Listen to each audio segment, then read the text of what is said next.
కాస్త ఆలస్యం అయినప్పటికీ కూడా,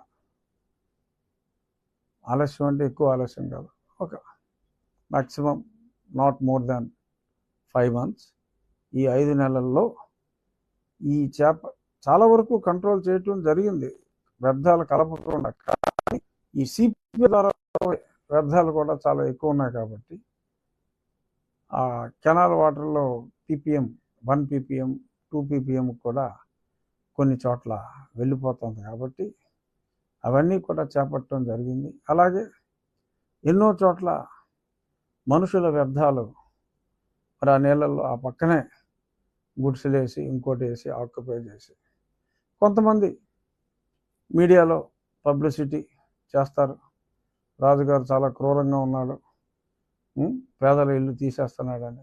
ఎవరి ఇల్లు కూడా ఆల్టర్నేటివ్ సైట్ ఇవ్వకుండా, 3 లక్షల గ్రాంట్ ఇవ్వకుండా ఎవరి ఇల్లు కూడా తీసివేయటం జరగలేదు. అది ఇచ్చిన తర్వాత కొంత కఠినంగానే ఉండవలసిన అవసరం ఉంది. ఎందుకంటే మరి ఎంతోమంది వ్యాధుల బారిన పడుతున్నారు. మనం ఊపిరి లేకపోతే ఎలాగ కొన్ని నిమిషాల కన్నా బతకలేము. అలాగే చక్కని నీరు లేకపోతే దాని ఇంపాక్ట్ ఉద్దానంలో కిడ్నీ రోగాలు ఎక్కడి నుంచి వస్తున్నాయి? నీరు వల్లనే. ఎన్నో క్యాన్సర్ వ్యాధులకు కూడా మరి ఆ కంటామినేటెడ్ వాటర్ వలన జరుగుతుంది. సో కాబట్టి స్ట్రిక్ట్గా ఉంటాను. ఎవరు ఆపినా కష్టం. ఎందుకంటే 10 మంది 10 రోజుల పాటు ఇబ్బంది పడ్డా 1,00,000 మంది జీవితాంతం సుఖంగా ఉండాలి, ఆరోగ్యవంతంగా ఉండాలి అనేదే నా సిద్ధాంతం. చాలామంది నువ్వేం రాజకీయ నాయకుడివి, ఆ 10 ఓట్లు నీకు పడవంటున్నారు.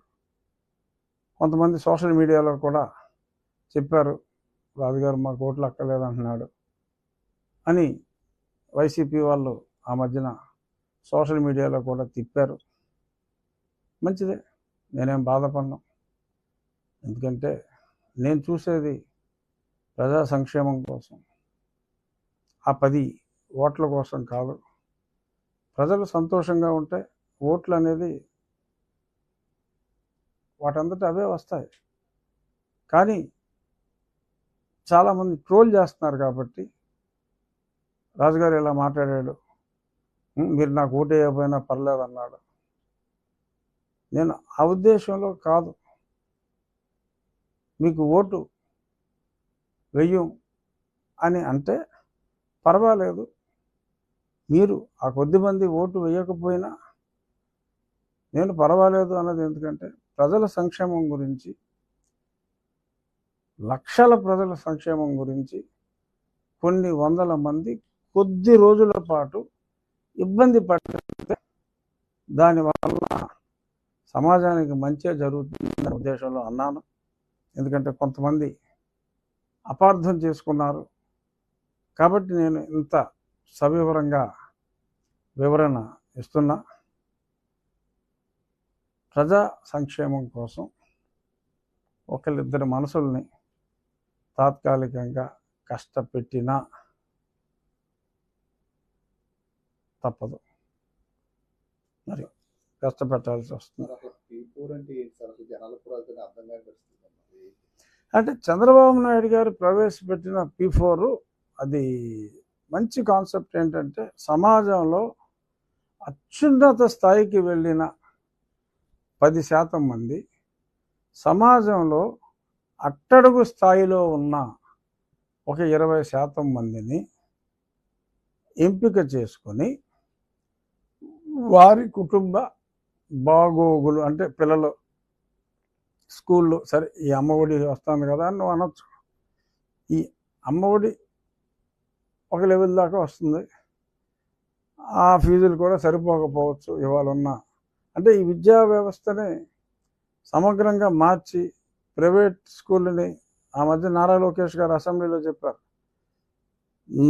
3 నుంచి 4 సంవత్సరాల్లో ప్రభుత్వ పాఠశాలల్లో మాకు సీటు కావాలి అని రికమెండేషన్ల కోసం మనల్ని చుట్టూ తిరిగే పరిస్థితి తీసుకొస్తాను, అంతగా అభివృద్ధి చేస్తాను అని చెప్పి ఆయన మాట్లాడటం జరిగింది.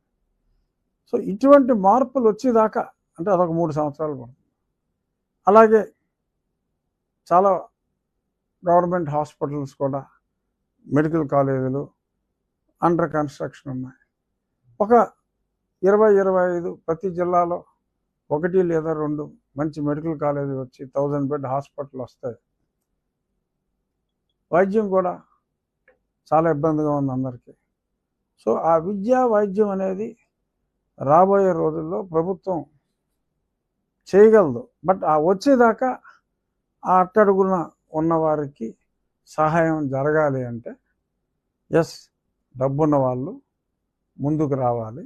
ఆ కుటుంబాలని దత్తత చేసుకొని వాళ్ళ పిల్లల విద్యా అవసరాలు, ఆ తర్వాత వాళ్ళ ఉపాధి అవకాశాలకు కూడా నీ కుటుంబ సభ్యుల కోసం నువ్వు ఎలాగ పరితపిస్తావో, నువ్వు దత్తత చేసుకున్న ఆ కుటుంబ సభ్యుల కోసం కూడా అదే విధంగా పరితపించి వారిని వృద్ధిలోకి తీసుకొని రావాలి అనేది. అక్కడ ఒక అబ్దుల్ కలాం గారు ఎగ్జాంపుల్ కూడా, ఒక అయ్యర్ గారు ఆయన ఎలా చేశారో అని ఉంది.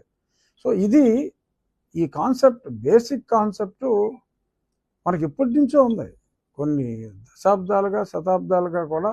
వారాల అబ్బాయి ఏంటి, సొసైటీ ఎవరన్నా చదువుకునే అబ్బాయి ఉంటే మా ఇంటి అరుగులో ఒకరోజు ఉండు, ఇంకొకరి ఇంట్లో ఒకరోజు ఉండు అని చెప్పి వారు